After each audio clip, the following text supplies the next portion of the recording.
Hello YouTube, today a new program review, and fun fact, it's actually going to be about We Show Never Surrenders program, who is my very first subscriber. I'm not even kidding, this is the first person who subscribed to this channel, ever. And it's going to stay the same as long as this channel exists. So thank you for sticking with this channel and for commenting all the time. I really appreciate you. When you comment, I will pin your comment, and for the rest of the people on this channel, if you want to go check his channel out, he is quite good at calisthenic movements. He started training more powerlifting related movements recently. He's detailing all of that, so if you want to go and say hi and potentially subscribe to him, you should. So, as an introduction, we're talking about someone who used to do a lot of calisthenics, who has high level in calisthenics, and who's now doing more squat, bench, deadlift, and movement patterns that use a barbell. And he tells me that he's made some decent progress in strength and skill, which sort of come hand in hand, but he's not happy with the overall muscle development. He gained some leg gains because, of course, when you go from calisthenics to powerlifting, you're going to get a lot of size in your gains. A lot of calisthenic only athletes don't really like to admit that, but the sport is just not the best for leg development. You can do pistol squats as much as you want, it's just not the same. And also by default, when you do a lot of pull-ups, a lot of push-ups, having smaller legs is going to be an advantage because you're looking for performance. So when you do pull-ups and you have stick for legs, it's much easier than if you have massive tree trunks.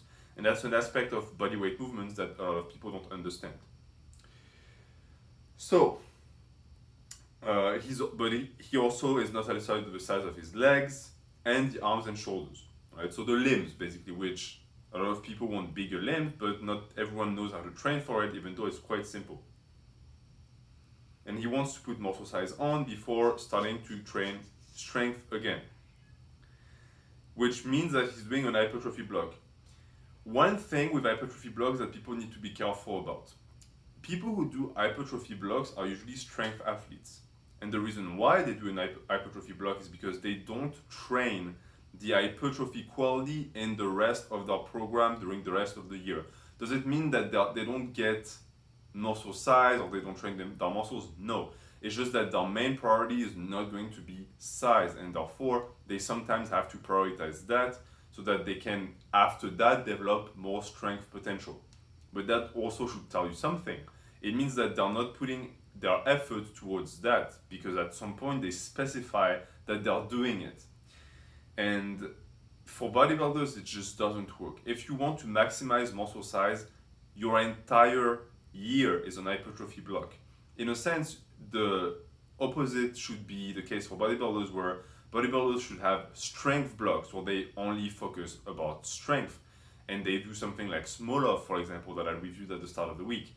I might make a video eventually to explain why it doesn't really work for bodybuilders. Basically, it has to do with the fact that powerlifters and strength athletes peak because they compete and they showcase their ability to move the weight at some point. As a bodybuilder, you don't do that.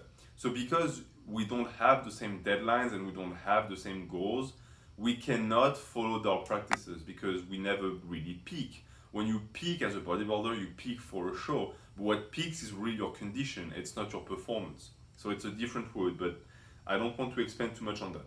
So I tell you that because you will not see massive hypertrophy gains from 2 to 3 months. That's just a given. So if you really want more size, you might have to stick to it for longer. You cannot do everything and you cannot be good at everything, especially since you just started powerlifting. You will not be able to get as much strength or size if you try to develop both qualities, is what I mean. You will get somewhat of both, but it will not be drastic, and in reality nothing is drastic, it always takes time.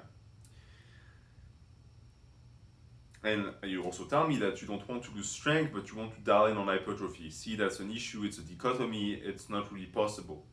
You need to specialize. That being said, you don't want to lose technique either, so that's really you're trying to juggle three things: calisthenic technique, powerlifting, and bodybuilding. Again, that's a lot, you know. For me, I do powerlifting movements which don't really exist. It's compound movements, and I do calisthenics, but they both serve hypertrophy. They are at the service of hypertrophy.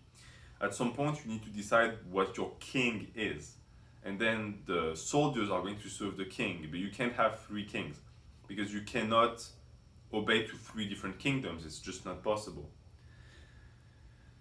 That being said, you also say that you want to stay with exercises that complement the main lifts, and that's fine because it's the principle of specificity and that's applicable, even though I do think that your predicament is quite complicated. And you want me to look at the program. The program here is a lower upper split, 4 days a week. And you tell me that maybe you might go up to 5 days, which we'll see. And you want me to be critical, which don't worry, I will. And you tell me that you don't really have dumbbells of any kind, so you're limited in that sense. And that's where you usually do calisthenics, which is fine. You can make do with anything in life, even with no gym, even with no barbell. That being said, the more tools you have, the more of an ability you have to adapt. And that's that.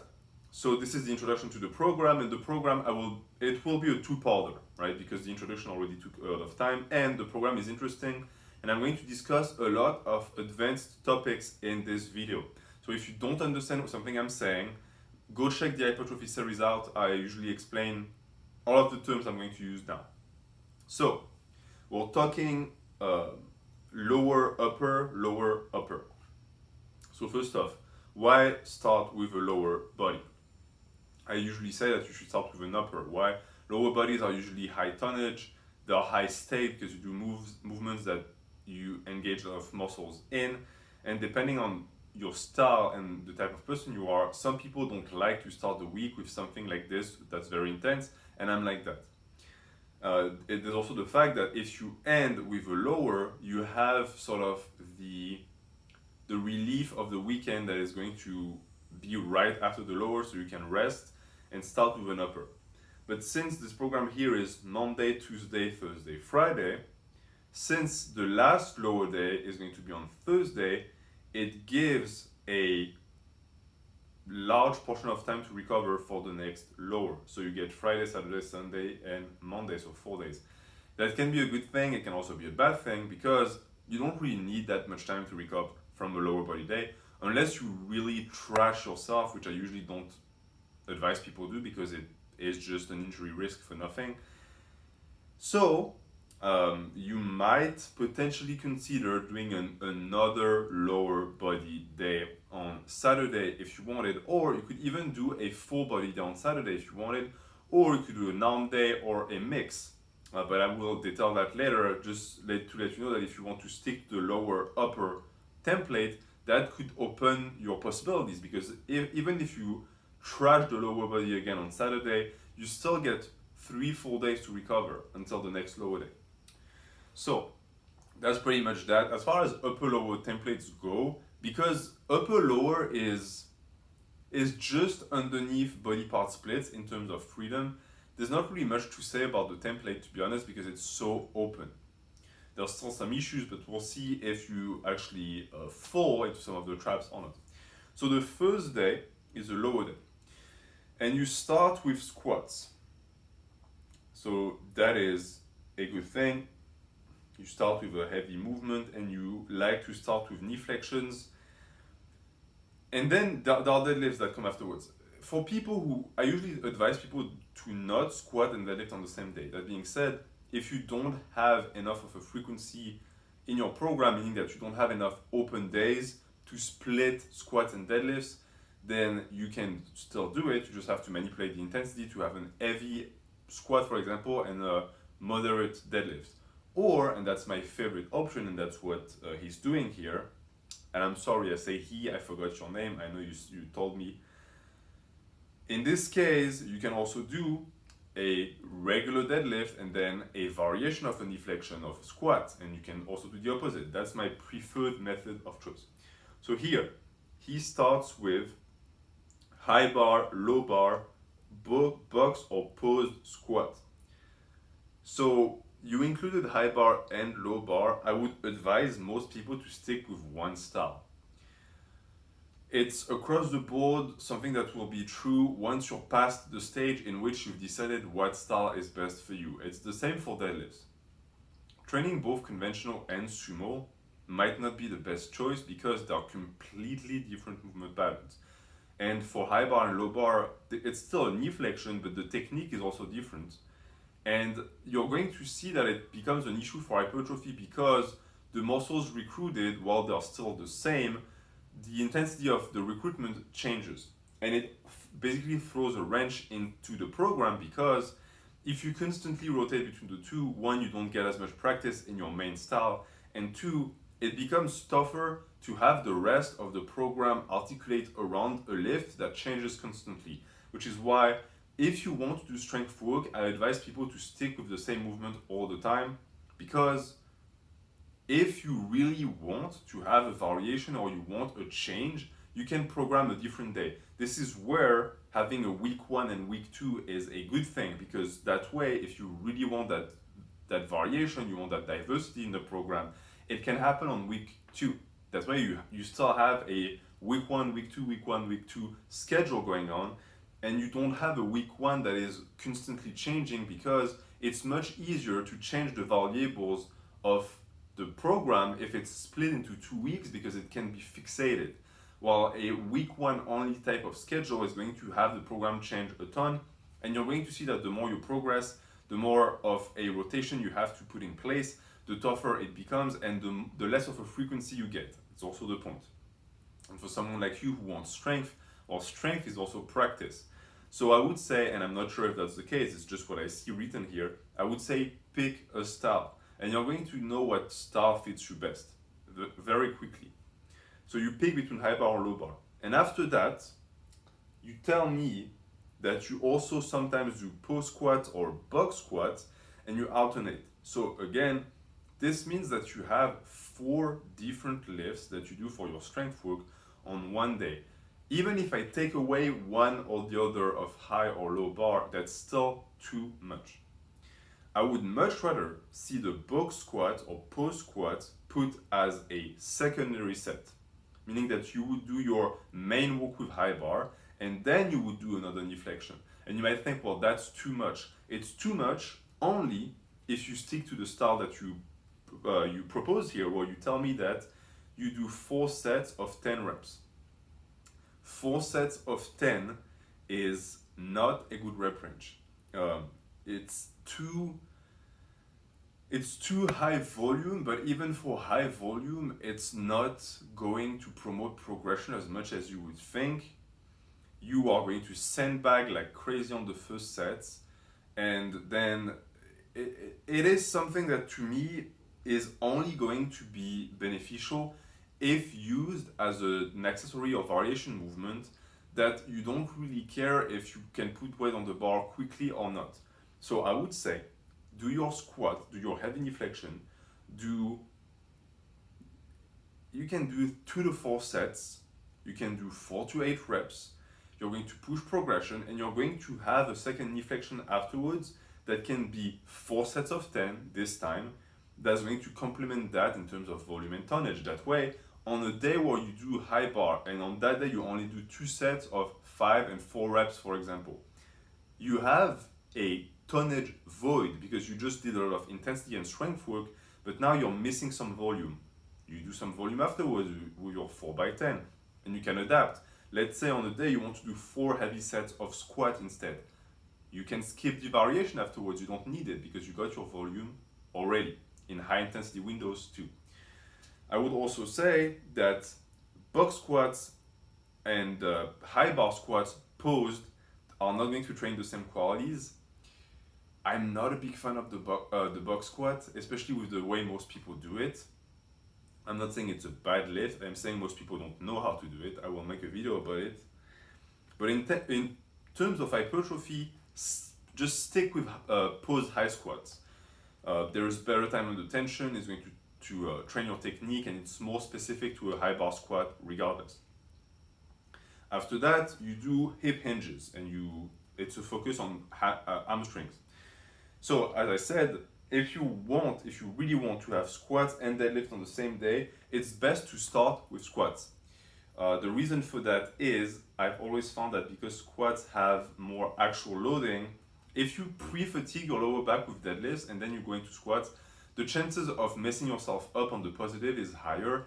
Meanwhile, with a deadlift, because it's a positive only movement, it's much easier to see when you're basically going to snap yourself up and just let go of the bar. So that's a good choice in your program here. So you start with DML deadlifts, which are basically a full rep of a deadlift, and then you lower the weight, you stop at the kneecap, and then you lock.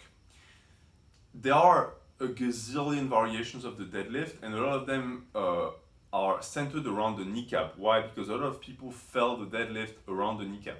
I'm going to say it, most of the time it's not really a strength issue, it's a setup issue. The setup is too rounded over, and therefore the bar flies off the ground, but then it gets stuck. I used to have that problem. I don't have it anymore. For me now, the bar is tough off the ground, but then once it's moving, and it will move at the same speed all throughout. I'm not saying change your setup, I'm just letting you know. So the DML deadlift is a valuable style of deadlift. That being said, because of the style, it's really going to be something that you're going to be using sub-maximal weights, because you need to do a full rep before you start, unless you unrack it like for a heavy RDL. And I also find that a high pose like this, yes, you will still use some posterior chain and everything, you're not going to get the deep stretch of a low position, for example. So keep that in mind when you program that type of lift in. Another example of a deadlift like this is the Lehman deadlift, where you just basically go around the kneecap. You can look it up. It's sort of the same idea, where you train a portion of the lift. So that might be good for sticking points and strength, but as far as hypertrophy goes, I would much rather have you go deeper and do a full range of motion. That's pretty much the point of variations, in my opinion. I'm not against variations that put the bar higher. That being said, when it comes to deadlift variations, I have a tendency to always promote things that put the bar deeper. I'm not saying that rack pulls are not good, but if your goal here is to train the pull from the floor, that's going to be much more relevant.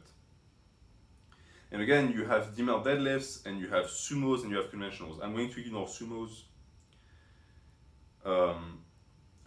Again, pick one style, especially with sumo and conventional. It's nice to try them, but at some point you have to pick a style. And you tell me that you alternate between DML deadlifts and pose deadlifts. Pose deadlifts, if you do them properly, meaning that you pose this far from the floor when it comes to the plates, are going to be more relevant. Why? Because a lot of people, their issue with the deadlift is they fall apart at the start, meaning that the second they start pulling, the entire structure of their body just melts away. They start rounding, the bar shoots forward. The pose deadlift is going to reinforce a tight setup at the start, and that, in my opinion, is more beneficial than a DML deadlift, also because you're going to pose in a much deeper position where your abs are going to be more engaged, your lower back is going to be more engaged, your glutes as well, your hammies. So I would encourage you to stick with that. And also because of what I told you about the squat at the start, this might be something that is a staple in the program, meaning that you're going to end up doing it all the time, because unlike the post squat, this is going to be a hip hinge that you have to do. And therefore, in terms of practice, I would much rather have you do only pose deadlift instead of also DML deadlifts in a rotation. Okay, so that's already a lot of work. And I said for leg work, you don't have to do a ton of sets and reps of leg extension and everything. Pick a heavy knee flexion, then maybe a variation of a knee flexion, then a hip hinge, and you're set up. You're all good. And that's what I see here, because after that you do Supermans, which are going to be good for the entire back, but it's low impact and it's a calisthenic movements. After that you do calf raises, superset with the Superman, so some calf work, excellent on a lower body day. And then you do Bulgarian split squats. I think the Bulgarian split squats at the end is a little bit greedy. I don't think you really need it. Because you already, if you follow what I told you about the high bar squat in high intensity and the variation of the knee flexion, you've already covered your bases. You don't need to slap on another exercise at the end when you're already tired. So I would say, don't do them. Unless you really like them, and if you really like them, I would say put them in the rotation with the pose squats, right? That could be a good thing. If you really have a heavy day on high bar squats and you're tired and you just don't want to do pose squats anymore afterwards because you don't think that you're going to have the strength potential to produce anything good, just do some Bulgarian split squats. That could be a joker. That's something that actually I don't mind. You can have a lift up your sleeve that is not going to enter the rotation all the time, that is going to be maybe practiced once a month, but it's a movement pattern that is natural enough that it doesn't come as a shock, you won't hurt yourself, and it's a nice change of pace. For me, it's the good morning. I barely do good mornings, but when I do them, they feel natural, they feel great, they trash my hamstrings, and that's just a good fit for me. Lunges are also a good example of a lift that can actually be used sometimes. It doesn't have to be specific, it doesn't have to be practiced all the time. So that's my 2 cents. As far as the sets and the reps, I see a lot of high reps. And you tell me you want strength, right? Might be counterintuitive, but even for hypertrophy, I think your sets and your reps are too high. The sets are good, but as far as the calf goes, 3 sets of 20 is great for calves. That's great. You can even slap another set. But for example, the hip hinge, 3 sets of 10, I would much rather see you, 4 sets of 10, it's the same logic as with the high bar and the knee flexions. I would much rather see you either do lower rep ranges, so maybe a 3x5, or do evolving rep ranges, which in this case, if you do something like a pose deadlift, a 3x5 can actually be quite good for that type of movement because it's still going to be a heavy movement, but it's safe because there's a pose, so you can really control the intensity. So I would say do something like this. And then because I skipped something, but you do reverse hypers also with your body weight. That you can slap a ton of reps on, right? You can get some volume on these movements. And I would also tell you, if you want to superset the reverse hypers, the Superman and the calf raises to gain time, do it. So in a sense, on that day, what I would do, start with your knee flexion, lower the sets, lower the reps, do strength work.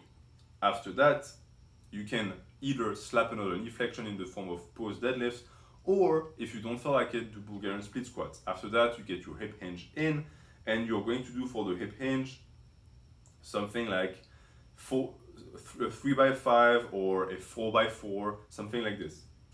And then you do your Superman, calf raises, reverse hyper superset, and you're out of the gym. That's a great session. That's going to promote progression. That's going to put meat on your leg like nothing else. It's going to also promote injury prevention across the board. And I think I had good flair telling you that this would be a 2-parter because that's only one day. We have 3 days left to cover. So that would be my overall opinion on what you told me as an introduction for the program and your first lower body day and the lower upper template that you chose to put in place.